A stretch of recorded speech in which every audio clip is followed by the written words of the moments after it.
সূরা বনী ইসরাইলের ৭১ নম্বর আয়াতে আল্লাহ জানিয়েছেন, সেই দিন প্রতিটি মানুষকে আমি আল্লাহ বিচার করার জন্য ডাক দেব তার নেতার সাথে, ইমামের সাথে। কার সাথে? প্রত্যেকটি মানুষকে আল্লাহ তার নেতার সাথে ডাকবে বিচার করার জন্য। আগে ডাকবে নেতাকে, এরপরে কর্মীকে। সুতরাং এমন মানুষের পেছনে থাকা যাবে না যাকে দেখলে আল্লাহর রাগ বেড়ে যায়। এবার বলছেন কেন? এটা দুনিয়ার বিষয় হলে আমি বলতাম না, আখিরাতের বিষয়। ইয়াউমা নাদউ কুল্লা উনাসিম বিইমামিহিম। এমন মানুষের পেছনে থাকা লাগবে যে লোকটাকে দেখলে অন্তত আল্লাহর ভালো লাগে। আজকে কোন এলাকা থেকে যেন এসেছিল যাত্রার অনুমতি নেওয়ার জন্য, ছাড় দেয়নি। ওনাকে 1 লক্ষ টাকা দিতে গেছে, তা উনি রাজি হয়নি। আমার কাছে অন্যান্য পুলিশ সুপারের মতো টাকা দিয়ে কেনা যায়। সম্মানিত ভাইরা, আমি বাংলাদেশে যত প্রশাসনের মানুষের সাথে মিশেছি, 2 জনকে পেয়েছি। আল্লাহ তুমি এদেরকে আরো উপরে তুলুন, বিশেষ করে ডিআইজি হাবিবুর রহমান স্যার। আর আপনাদের সামনে তো একজন বসে আছে। মন থেকে মুসাফির অবস্থায় দোয়া করছি, আল্লাহ প্রশাসনে যতগুলো মানুষ আছে এইরকম মানুষ তুমি উপরে তুলে দাও। বলেন আমিন। 1628 জন মানুষ এখন বাংলার দায়িত্বে আছে। এই মানুষগুলোর চরিত্র হযরত ওমরের মতো যখন মন মানসিকতা হবে, এই দেশ পৃথিবীর মানচিত্রে মাথা উঁচু করে দাঁড়াতে বেশি সময় নেবে না। দেশে সম্পদ আছে, কিন্তু সুষ্ঠু বন্টন করার অভাব। এই জন্য দায়িত্বশীল মানুষগুলোকে আখিরাত ভিত্তিক জীবন গঠন করা দরকার। উনি বাংলায় বলেছিলেন, কুল্লুকুম রাঈন ওয়া কুল্লুকুম মাসউলুন আন রাইয়াতিহি। প্রতিটি মানুষ দায়িত্বশীল, আর কিয়ামতে আল্লাহ সর্বপ্রথম তার দায়িত্ব সম্পর্কে তাকে জিজ্ঞাসা করবেন। এটা যদি আপনার ভেতরে তৈরি হয় যে আমাকে জবাব দেওয়া লাগবে, তামাম পৃথিবী আপনার পায়ের কাছে আসলেও আপনি দুর্নীতি করতে পারবেন না। সুতরাং এরকম মানুষ দরকার আছে না নেই? যে লোকটা যাত্রার অনুমতি নিতে আসে, ওখানে তো আল্লাহ আল্লাহ বলা হবে নাকি? ওখানে কত রকমের অ্যাক্সিডেন্ট হবে, চোখের অ্যাক্সিডেন্ট, হাতের অ্যাক্সিডেন্ট, বাকিগুলো আমি নাই বললাম। এই যত জেনা ব্যভিচার সব গোনাগুলো যিনি অনুমতি দিয়েছিলেন তার ঘাড়ে আসবে। বলেন। আর এটা সত্য জায়গায় টিকে থেকে অন্যায়ের প্রতিবাদ যিনি করেছেন, এই যত মানুষ অপরাধ প্রবণতা থেকে বেঁচে গেল, তার আমলনামায় ওই সওয়াবগুলো আল্লাহ পাঠিয়ে দেবে। এখানে কোথাও ভালো কাজ যদি কেউ আরম্ভ করে, আপনাকে যদি নাও পারেন অন্তত ওকে সাহায্য করবে। আর যদি কেউ খারাপ কাজের সূচনা করে, যদি নাও পারেন অন্তত মুখের কথা দিয়ে হলো বিরোধিতা করবে। মসজিদে নববীতে নবীজি বসে আছেন, এক ভিক্ষুক এসে আল্লাহর নবীকে বললেন, হে নবী, আমি সারাদিন কিছু খাইনি, একটু কিছু দেন। নবীজি পকেটে হাত দেওয়ার পরে দেখলেন একটা দেরহাম আছে। পাশে ছিল হযরত ওমর। ডাক দিয়ে বলে, ওমর, এ ফকিরকে টাকাটা দেব। নবীজি জিজ্ঞাসা করার পরে হযরত ওমর বললে, হুজুর আপনি দিয়ে দেন। নবীজি দিয়ে দিলেন, লোকটা চলে গেল। হযরত ওমর বলেন, হে নবী, আমি যদি নিষেধ করতাম তারপরও আপনি ফকিরকে টাকা দিয়ে দিতেন, কারণ আপনাকে ভালো কাজে নিষেধ করে টাকা দেয় না। আপনি আমারে জিজ্ঞাসা করলেন কেন? আল্লাহর নবী বলেন, এই মাত্র কোরআনের আয়াত নাযিল হয়ে গেছে, মান জাবিল হাসানাতি ফালাহু আশরু আমসালিহা। এই পৃথিবীতে কোনো মানুষ যদি একটা ভালো কাজ সূচনা করে, কেউ যদি সাহায্য করে, আল্লাহ তাকে ওইরকম সওয়াব দিয়ে দেয়। আমি তো দান করার পরে 10টা নেকি পেয়েছি, মাস্ট বি। তুমি যে আমাকে একটু কথা দিয়ে সাহায্য করলে, তোমাকে আল্লাহ বঞ্চিত করে নাই, 10টা নেকি লিখে দিয়েছে। সুতরাং ভালো কাজ যেখানেই হোক, সে যেই করুক, কথা বলে না কেন, তাকে সাহায্য করার দরকার আছে না নেই? সুতরাং এমন মানুষের পেছনে থাকবেন না যাকে দেখলে আল্লাহ রাগ হয়। পরে দেখলে যদি রাগ হয়, ওর পেছনে থাকলে আপনাকে দেখলে আরো রেগে যাবে, তুই ওর পেছনে কোন কারণ। এই জন্য ইদ্রিস নবী রাজি হচ্ছেন না, না আমি আপনার সাথে বন্ধুত্ব করব না। ঠিক আছে, আপনি যখন সরাসরি এখানে এত নড়াচড়া করতে হবে না, কি দরকার কি আপনার, এখানে সরেন, পেছনে যান। আপনি যখন সরাসরি এসেছেন, আপনার সাথে আমি বন্ধুত্ব করতে রাজি আছি, কিন্তু আমার 3টা শর্ত। 1 নম্বরে, মানুষ মরণের সময় যে কষ্টটা পায়, ওই কষ্ট আমারে দেখানো লাগবে। আমি আল্লাহর বক্তব্য জানি, সাকরাতুল মাউতি বিল হক যালিকা মা কুনতা মিনহু তাহিদ। জোরে বলেন আল্লাহু আকবার। সূরা কাফ 26 নাম্বার পারা 18 নাম্বার পৃষ্ঠা 2 নাম্বার লাইনের 2 নাম্বার রুকু 18 নাম্বার 19 নাম্বার আয়াত। এটা আল্লাহ তাআলা বলেন এই পৃথিবীতে সব কিছু মিথ্যা হতে পারে, মরণের যন্ত্রণা হক। এটার ভেতর আর কোনো চিটারি নেই। আপনার যদি বিশ্বাস না হয় তাহলে মরে দেখেন, টের পাবেন। পৃথিবীর সব চিটারি বাটপারি 2 নাম্বারই হতে পারে, মরণের যন্ত্রণা হক সত্য। কেউ রেহাই পায়নি, নবীজি পর্যন্ত রেহাই পায়নি। কথা বলে না কেন? হযরতে ফাতেমা তুজ-জাহরা থেকে বর্ণিত, তিনি বলেন আমার বাবা অসুস্থ হয়ে পড়ে আছে, হঠাৎ দেখি দরজায় টক টক করে কি আওয়াজ দেয়। দরজা খুলে দেওয়ার পরে দেখে বিশাল এক আকৃতির লোক, আকাশে মাথা জমিনে পা। ডাক দিয়ে বলে আমি এসেছি দেখা করার জন্য। দরজা তাড়াতাড়ি বন্ধ করে নবীজির কাছে এসে বলেন বাবা, এমন একটা লোক আজকে আপনার সাথে দেখা করতে এসেছে যাকে জীবনেও কোনোদিন আমি দেখিনি। আল্লাহর নবী কথা শোনার পরে বুঝে ফেলেছেন। ডাক দিয়ে বলে মা দরজা খুলে দাও, ও তোমাকে এতিম বানাতে এসেছে। দরজা খুলে দিলেন। হযরতে আজরাইল নবীকে সালাম দিয়ে বসলেন, হে নবী আপনি যদি যেতে চান আপনাকে আমি নিয়ে যাব, আর যদি যেতে না চান আমাকে ফেরত যাওয়ার জন্য বলা হয়েছে। আল্লাহর নবী বলেন জিবরাইল আজরাইল কতদিন থাকা যাবে যদি বাঁচতে চান? বলে যতদিন আপনি চান পারবেন, তারপরে মরণ হবে। কারণ মরণের হাত থেকে আজ পর্যন্ত কেউ রেহাই পায়নি, কেউ পাবেও না। কুল্লু নাফসিন যায়িকাতুল মাউত সুম্মা ইলাইনা তুরজাউন। সবাইকে আল্লাহ মরণ দেবে, যাকে জীবন দিয়েছে আল্লাহর কাছে ফিরে যাওয়াই লাগবে। অথচ আল্লাহ রাব্বুল আলামিন আপনার অপেক্ষা করছে অধীর আগ্রহ নিয়ে। নবীজি বললেন আল্লাহ পাক যদি আগ্রহ প্রকাশ করে এই ফিতনার দুনিয়াতে আমি আর থাকতে চাই না, আমারে নিয়ে চলো। হযরতে জিবরাইল শুধু হাতটা বুকের উপরে দিয়েছিলেন, নবীজি বললেন জিবরাইল হাত তুলে ফেলো। হযরতে জিবরাইল বলে হুজুর জান কবজ করার জন্য দিলাম। কি দিয়েছো? বলে হাত দিয়েছি। মনে হচ্ছে তুমি উহুদ পাহাড় আমার বুকের উপরে দিলে।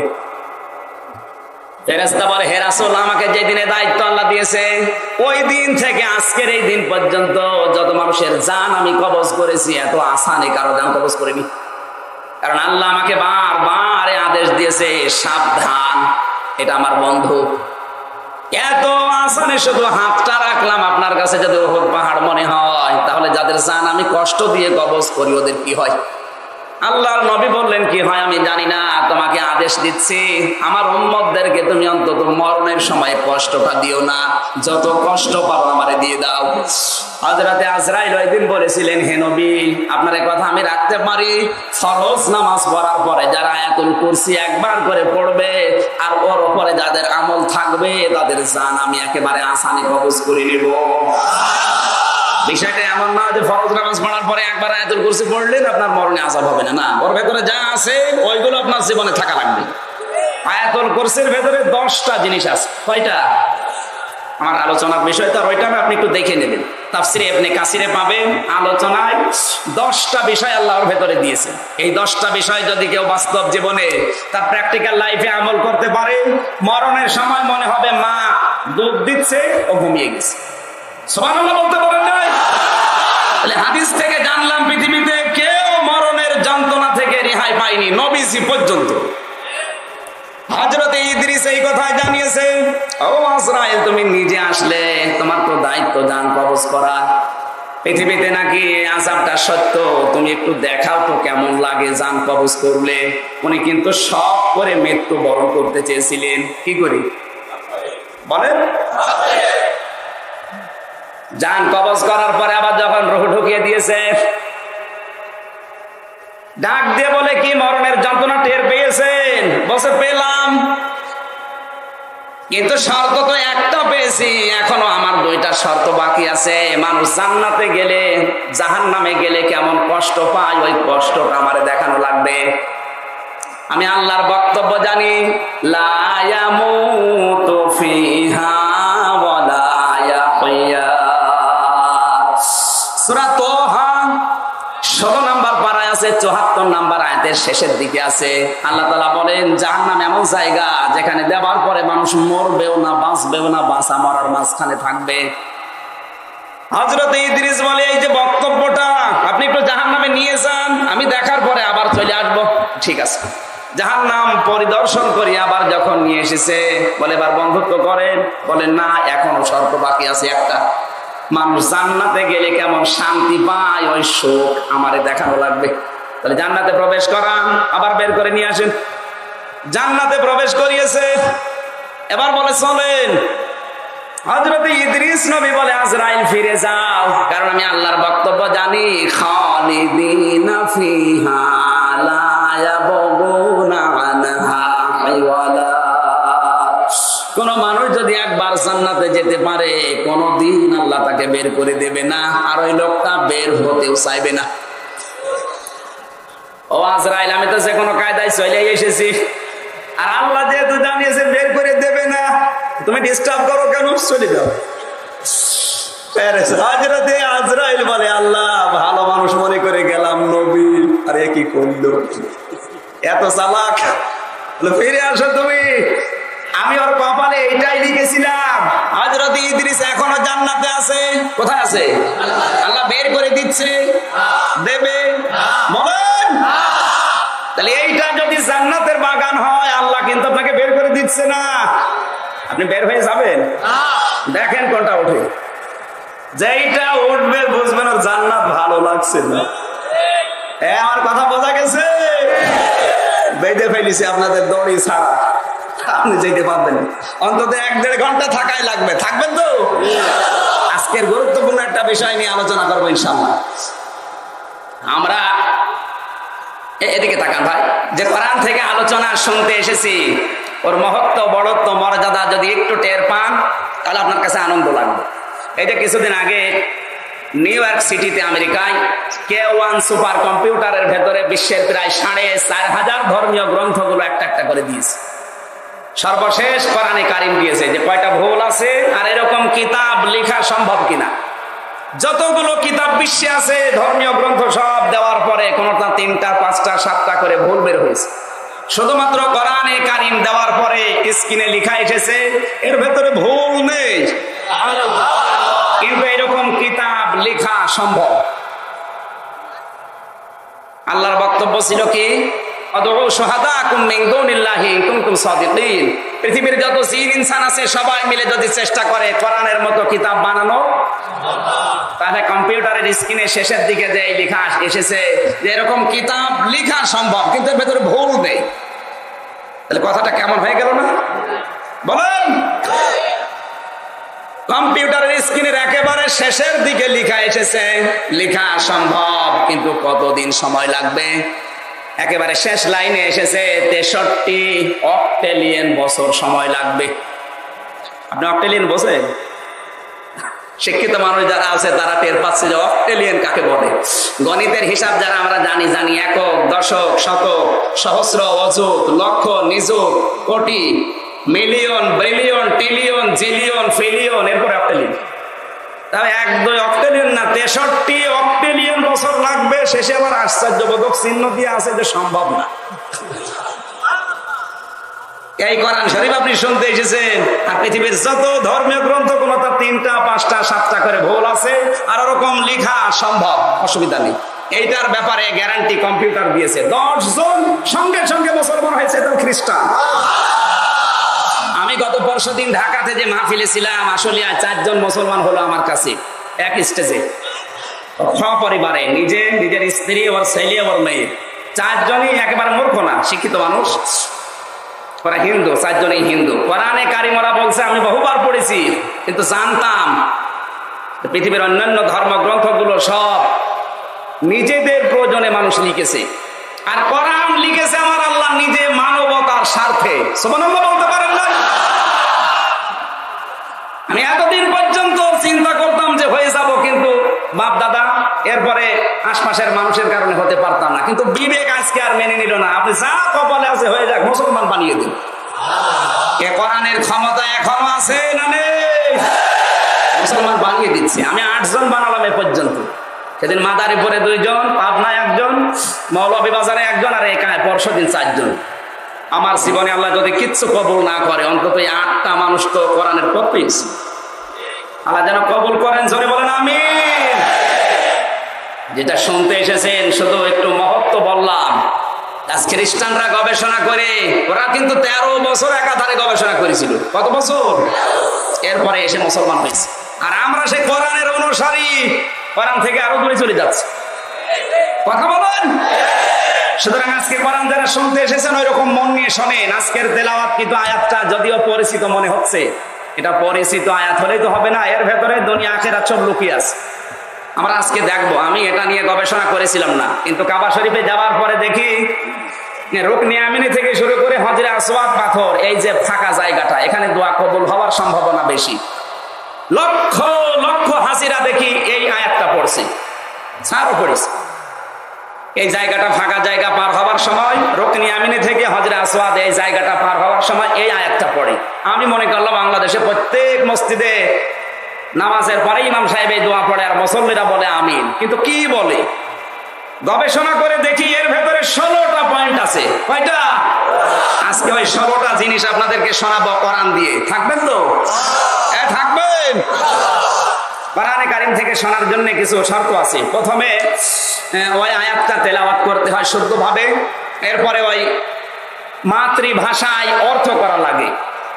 এটা ভাষার মাস। কিসের মাস বলেন? পৃথিবীতে একটাই মাত্র জাতি যারা ভাষার জন্য জীবন দিয়েছে, এই বাঙালি জাতি। পৃথিবীর কোন জাতি তারা ভাষার জন্য জীবন দেয়নি। যে মানুষগুলো জীবন দিয়ে চলে গেল ওই 7 জন, ইমান নিয়ে যারা বিদায় নিয়েছে ভাষার জন্য, মাতৃভাষার জন্য, মায়ের ভাষার জন্য, আল্লাহ যেন শাহাদাতের সুউচ্চ মর্যাদা দান করেন। জোরে বলেন আমিন। এই মাতৃভাষায় অর্থ করা লাগবে, তাহলে আপনারা বুঝবেন। 3 নম্বরে ওই আয়াতের শানে নজুল, ঐতিহাসিক প্রেক্ষাপট। 4 নম্বরে বাস্তব ব্যাখ্যা। 5 নম্বরে ওর মূল শিক্ষা। কয়টা বললাম? 16টা। পয়েন্টটা 16টা না? 16টা বিষয় শিক্ষা নিয়ে আজকে বাড়ি যাওয়া লাগবে। আল্লাহ যেন আমাদের কোনো ধৈর্য সহ্য দান করেন। জোরে বলেন আমিন। সূরার নাম সূরা বাকারা। কি? আরো জোরে।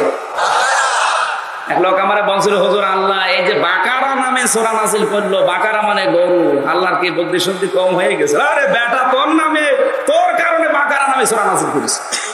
কেন গরু মার্কা প্রশ্ন করলি? গরু মার্কা মানুষ দুনিয়ায় যারা আছে এদেরকে কোরআনের মেশিং এর ভেতরে আল্লাহ দিয়ে মিনাল জিন্নাতি ওয়ান নাস, মানুষ হয়ে বের হবে। আপনি ধানের মেশিং এর ভেতরে যদি ধান দেন, একদিকে গোড়া যাবে, তুষ যাবে, আর একদিকে চাইল বের হবে। কথা বলেন ঠিক কিনা? কোরআনের এই মাহফিল গুলোতে সূরা বাকারা থেকে যদি আপনি আলোচনা শুনে নাস হয়ে বাড়ি যেতে পারেন, আপনার জন্য আল্লাহর বানানো জান্নাত অপেক্ষা করছে। কাবা শরীফে যেহেতু লক্ষ লক্ষ হাজিরা এটা পড়ে, অবশ্যই এর ভেতরে কোনো সিগনিফিকেন্স লুকিয়ে আছে। আমরা আবিষ্কার করার চেষ্টা করবো ইনশাআল্লাহ। জোরে বলেন আমিন। এর আয়াত সংখ্যা 286। কোরআনের সবচাইতে বড় সূরা। কয়টা আয়াত? আরো জোরে বলেন। এই যে সামনে মার্চ মাসের 4 তারিখে একটা মাহফিল আছে এমপি সাহেবের এলাকায়, ওনার গ্রামে, 4 খাদা মাইজপাড়া। ওখানে সবচাইতে ছোট সূরার আলোচনা হবে। আজকে বড় সূরা হচ্ছে, ওখানে সবচাইতে ছোট সূরা। নাম কি? সূরা কাউসার। ডিজিটাল কায়দায় কাউসার শোনাবো ইনশাআল্লাহ। যাদের সময় আছে ওখানে 4 তারিখে যাবেন। আজকে সবচাইতে বড় সূরা। আয়াত সংখ্যা 286। 40টা রুকু আছে। 25 নাম্বার রুকু থেকে আমরা একটা মাত্র আয়াত পড়েছি। আয়াত সংখ্যা 201। কত? আপনি যা শুনছেন কিছু মনে আছে তো? আমার প্রতিটি তাফসীর মাহফিল এক একটা ক্লাসের মতো।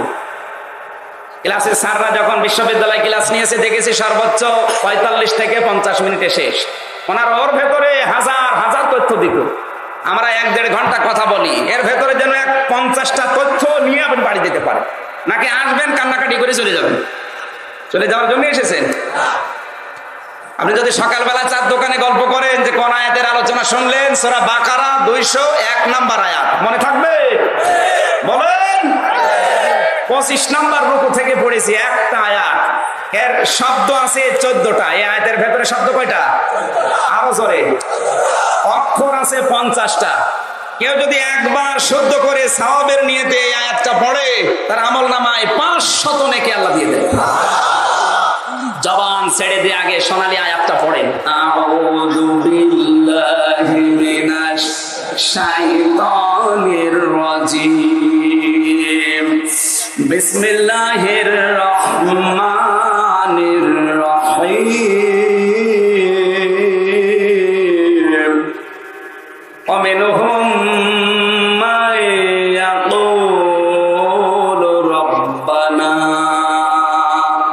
আতিনা ফিদ দুনিয়া হাসানা ওয়া ফিল আখিরাতি হাসানাতাও ওয়া কিনা আযাবান নার।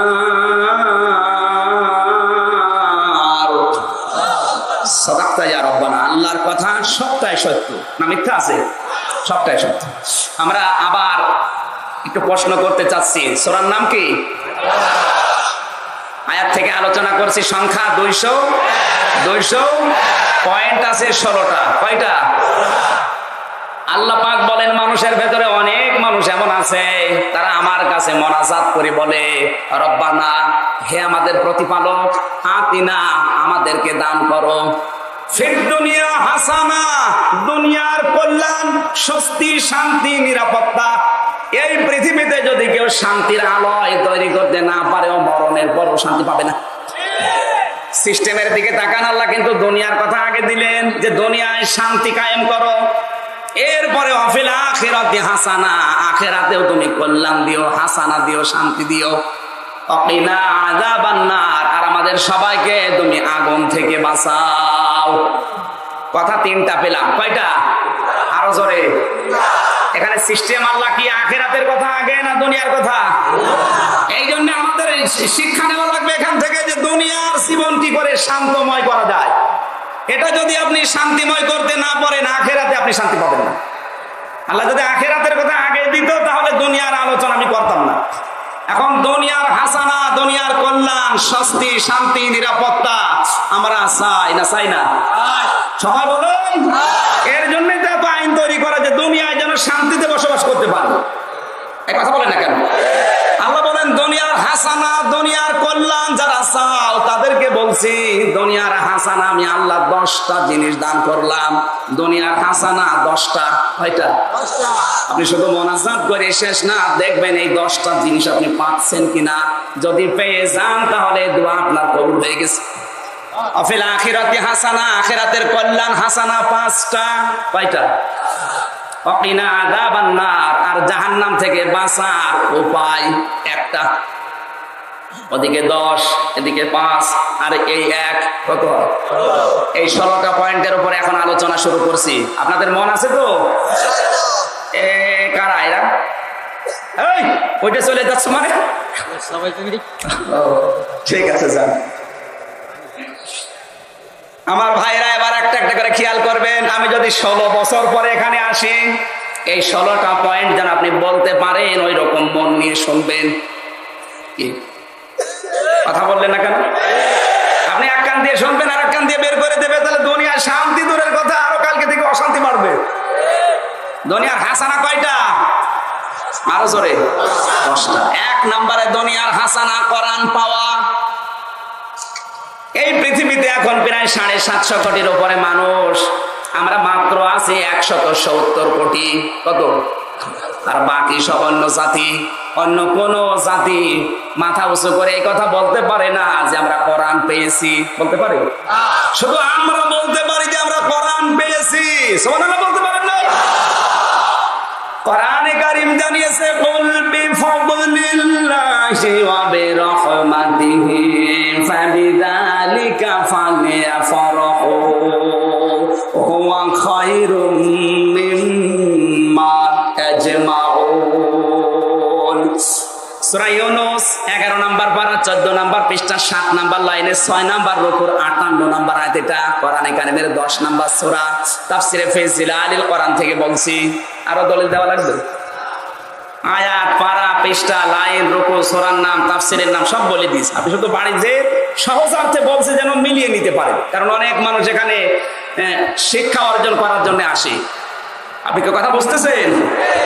আল্লাহ পাক বলেন, নবী আপনি বলুন তাম পৃথিবীর মানুষ যা গেইন করে, যা অ্যাচিভ করে, যা অর্জন করে, যা কিছু পেয়ে আনন্দে আছে, আমি আল্লাহর কাছে কোরআন শরীফ শ্রেষ্ঠ।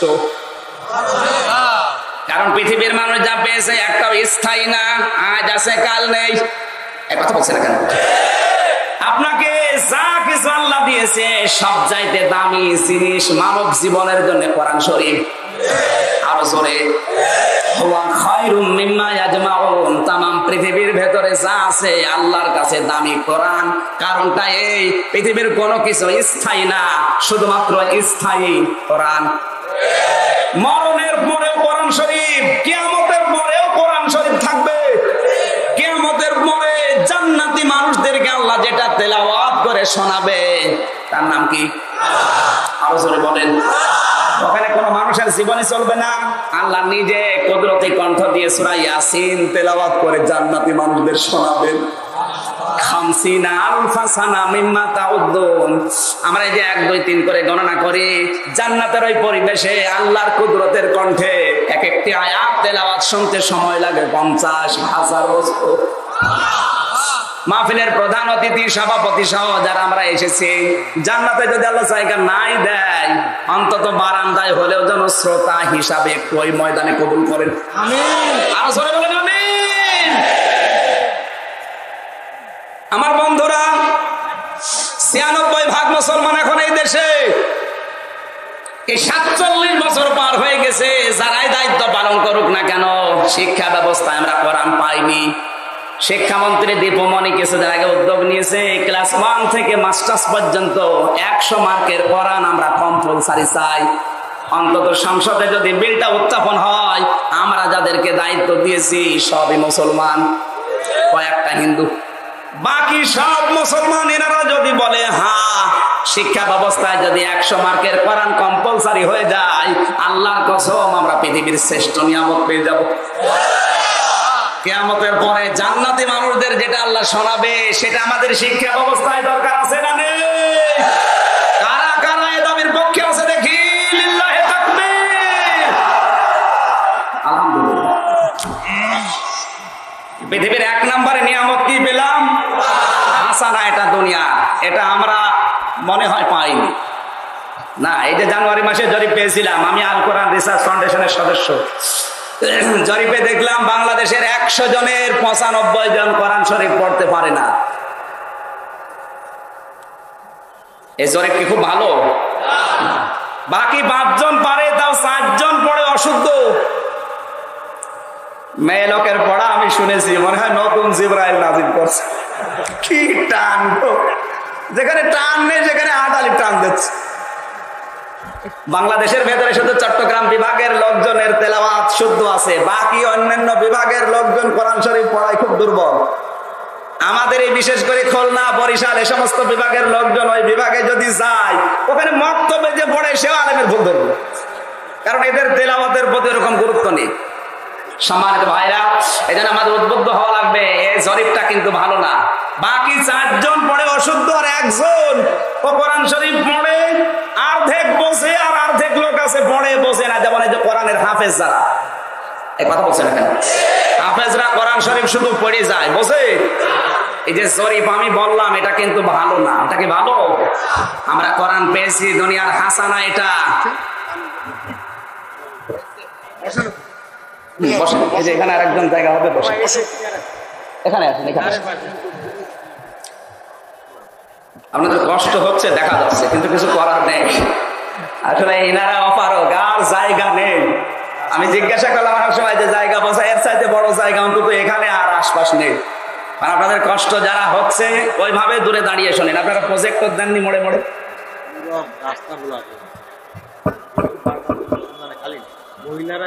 আলহামদুলিল্লাহ, মেয়েরাও এসেছে।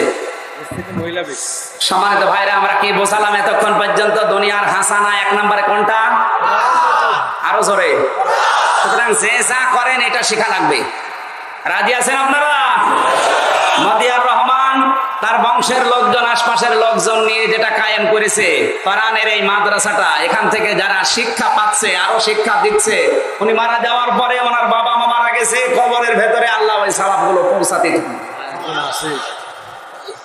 সম্মানিত ভাইরা, সুতরাং এরকম কোরআনের প্রতিষ্ঠান যেখানে আপনাকে অন্তত শিক্ষা করা লাগবে। আপনি যদি দিনের বেলা আসতে না পারেন, রাতের বেলা সুযোগ দেন, আধা ঘন্টা 1 ঘন্টা এসে অন্তত শিখে মরেন। আপনি যদি ইংরেজি না জানেন, বাংলা না জানেন, অঙ্ক না জানেন, জাহান্নামে যাবেন এমন কথা নেই, আছে?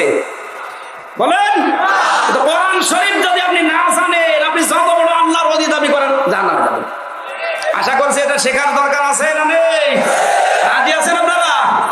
যারা পারেন না আজকে থেকে কায়দা কিনে দরকার রাতে 1 ঘন্টা করে সময় দেন, তালবে ইলম হয়ে যান। ওই অবস্থায় যদি শিখতে শিখতে মারা যান, কবরে যাওয়ার পর আর হিসাব দেওয়া লাগবে না। তালবে ইলমদের কোনো হিসাব নেই, বিনা হিসাবে জান্নাত। আল্লাহ যেন শিক্ষায় উদ্বুদ্ধ করলাম, আল্লাহ যেন আমাদের শিক্ষা গ্রহণ করার তৌফিক দেন। সবাই বলেন আমিন। দুনিয়ার হাসানায় 2 নম্বরে নাম পেয়েছি আমি। কোরআন পেলেই হবে না, কোরআনের হেদায়েত পাওয়া লাগবে। আসতে বলেন, কোরআনের হেদায়েত আমরা পেয়েছি? কত মানুষ আজ কোরআন পড়ছে, বুঝছে, কিন্তু কোরআনের হেদায়েত সবাই পায় না। 2 দিন আগে একটা কনফারেন্স হয়েছে, সংবাদ সম্মেলন করে ওখান থেকে জানানো হয়েছে বাংলাদেশে কাদিয়ানি যারা, এদেরকে মুসলমান ঘোষণা দেওয়া লাগবে।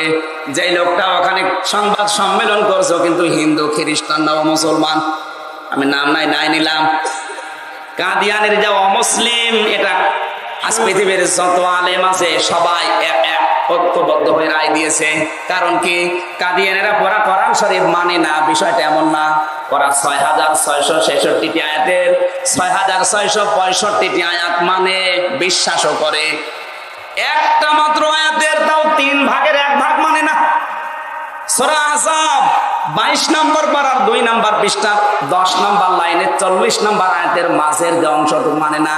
মা কানা মুহাম্মাদুন আবা আহাদিম মির রিজালিকুম ওয়ালাকিন রাসূলুল্লাহি ওয়া খাতামান নাবিয়্যিন ওয়া কানা আল্লাহু বিকুল্লি শাইইন আলিমা। অনেক বড় আয়াত না? কথা বলেন না কেন? ওরা বলে মা কানা মুহাম্মদ ঠিক আছে, আবা আহাদিম মির রিজালিকুম তাও ঠিক আছে, ওয়ালাকিন রাসূলুল্লাহ তাও ঠিক আছে, কিন্তু খাতামান নাবিয়্যিন উনি যে শেষ নবী এটা ওরা বিশ্বাস করে না, মানেও না। ওরা বলে গোলাম মুহাম্মদ কাদিয়ানী শেষ নবী। কোরআনের সব অস্বীকার না, একটা মাত্র আয়াতের 3 ভাগের 1 ভাগ বিশ্বাস করে না, মানে না। এই জন্য ওরা কাফের। ওরা কি? আরো জোরে বলেন। সুতরাং কাদিয়ানীরা কাফের, ওদেরকে সাপোর্ট করলে সব কাফের। রাষ্ট্রীয়ভাবে অমুসলিম ঘোষণা করা দরকার ওদের। কিন্তু যারা সংবাদ সম্মেলন করে এই কথাগুলো বলছে, এরা কিন্তু হিন্দু, খ্রিস্টান না, সবগুলো মুসলমান। আল্লাহ বলেন কোরআনও বুঝেছে, পড়েছে, কিন্তু কোরআন থেকে ওই হেদায়েত পায়নি। এটা দুনিয়ার হাসানা। কোন জায়গা? ইউদিল্লু বিহি কাসীরা ওয়া ইয়াহদি বিহি কাসীরা ওয়া মা ইউদিল্লু বিহি ইল্লাল ফাসিকিন। সূরা বাকারা 26 নম্বর আয়াতে আল্লাহ জানিয়েছেন, এই কোরআন দিয়ে আমি আল্লাহ অনেককে হেদায়েত দান করি। এই কোরআন দিয়ে আমি আল্লাহ অনেক মানুষকে গোমরা বানিয়ে দেই। শুধু গোমরা বানাই তাদেরকে যারা গুনাহগার, পাপিষ্ঠ। জোরে বলেন নাউজুবিল্লাহ। অবশ্যই লোকগুলো পাপ করেছে, নাই তো ওদের মুখ দিয়ে এরকম কথা বের হতো না। কথা বলে ঠিক কিনা? আমার ভাইরা, এই জন্য কোরআন পেলেই হবে না, কোরআনের হেদায়েত পাওয়া লাগবে। আর কোরআনের হেদায়েত যার ভেতরে ঢুকবে, ওর জীবন পুরা চেঞ্জ হয়ে যাবে। তাফসীরে একটা ঘটনা পেয়েছি, এদিকে তাকান। খলিফাতুল মুসলিমিন হযরত ওমর, কোরআনের হেদায়েত কেমন, কাকে বলে আপনি টের পাবেন। রাতের বেলা তিনি বের হলেন জনগণের খোঁজ নেওয়ার জন্য। হঠাৎ করে দেখেন এক মরুভূমির বাড়ির ভেতর থেকে আওয়াজ আসে, কান্নার আওয়াজ। বুড়ি এক মহিলা যুবতী মেয়েকে ডাক দিয়ে বলছে, কাদোস কাদোস, সরে এই মেয়ে, তাড়াতাড়ি করে দুধের ভেতরে আজকে পানি মিশাও, কারণ দুধ আজকে কম হয়েছে। মেয়েটা কোরআনের আয়াত দিয়ে মাকে বোঝাচ্ছেন, ওয়ালা তালবিসুল হাক্কা বিল বাতিলি ওয়া তাকতুমুল হাক্কা ওয়া আনতুম তা'লামুন। মেয়েটা বলে, মা আপনি কি বললেন? হককে বাতিলের সাথে, বাতিলকে হকের সাথে মেশানো যাবে না। আর জেনে বুঝে সত্য জিনিস গোপন করা যাবে না, এই নির্দেশ আল্লাহর। দুধের ভেতরে পানি দেওয়া হক কাজ না বাতিল কাজ? বলেন। সুতরাং আমি এটা পারলাম না, পারবো না। দুধের ভেতরে পানি দেওয়া হারাম, কারণ কি আপনি জানেন? কারণ কি জানেন না? পৃথিবীতে যদি আপনার ক্ষুধা লাগে, খাবার খাবেন, ক্ষুধা মিটে যাবে, কিন্তু পিপাসা মিটবে না। কারো যদি পিপাসা লাগে, পানি পান করলে পিপাসা মিটে যাবে, কিন্তু ক্ষুধা মিটবে না। এক একটার গুণাগুণ এক একটা। কথা বলবো না কেন? একটাই মাত্র খাবার আল্লাহ দুনিয়ায় বানিয়েছে, যেটা খেলে ক্ষুধাও মিটে যায়, পিপাসাও মিটে যায়, তার নাম দুধ। আসতে বলেন। এই জন্য দুধের নাম হচ্ছে milk is an ideal food, না ড্রিঙ্ক। আরে ভাই অত তরল, যতক্ষণ মাখন না হবে, ঘি না হবে, জমাট না বাঁধবে, দই না হবে, ততক্ষণ তো ওকে ড্রিঙ্ক বলার দরকার। চিকিৎসা বিজ্ঞানে এই শব্দটা দিয়েছে, milk is an ideal food, ideal drink না, আদর্শ খাবার। এই জন্য জানিয়েছে পৃথিবীর যত খাবার গবেষণা করে পাওয়া গেছে, ক্ষুধা লাগলে খাবার খেলে মিটে যাবে, পিপাসা মিটবে না। পিপাসা মেটার জন্য পানি খাবেন, মিটে যাবেন, কিন্তু ক্ষুধা মিটবে না। দুধের ভেতরে আল্লাহ দুইটাই সমন্বয় করেছেন, ক্ষুধাও মিটে যায়, দুধ পিপাসাও মিটে যায়। এই জন্য এটা আইডিয়াল ড্রিঙ্ক না আইডিয়াল ফুড। সুবহানাল্লাহ বলতে পারেন।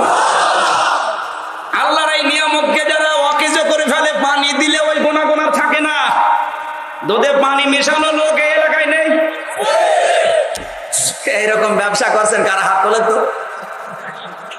আলহামদুলিল্লাহ, এই এলাকায় 2 নম্বর লোক নেই। আশা করছি যারা দেন তওবা করেন, কারণ হারাম এটা। এটা কি? অনেক মেয়েরা আছে সন্তানকে দুধ দিতে চায় না, নিজের ফিগার নষ্ট হয়ে যাবে, নিজের বডি নষ্ট হয়ে যাবে। স্বামীকে বলে ডানো আনো, পাগল পেয়েছে আমাদের, ডানো আনো। এই ডানোটা বানাচ্ছে কি দিয়ে আপনি জানেন? ডেনমার্কে তৈরি হয় এটা, পশুর দুধ দিয়ে বানানো হয়। ওইটা ছোটবেলা থেকে বাচ্চাকে খাওয়িয়ে ওর চরিত্র বানিয়ে দেওয়া হচ্ছে পশুর মতো। বড় হয়ে তখন বৃদ্ধাশ্রমে মা বাপকে রেখে আসে, আচরণ তো হয়ে যায় ওইটা। মায়ের স্তনে আল্লাহ যে দুধ দিয়েছে, এটা শুধু দুধ না, এটা সন্তানের জন্য খাবার, মহব্বত, ভালোবাসা। যে যত বেশি মায়ের দুধ খেতে পারে, সন্তানের প্রতি মা বাবার ভালোবাসা তত বেড়ে যায়। এগুলো এখন দেওয়া হয় না, শুধু ডানো আনো, ডানো আনো। ওর মহব্বত তৈরি হবে?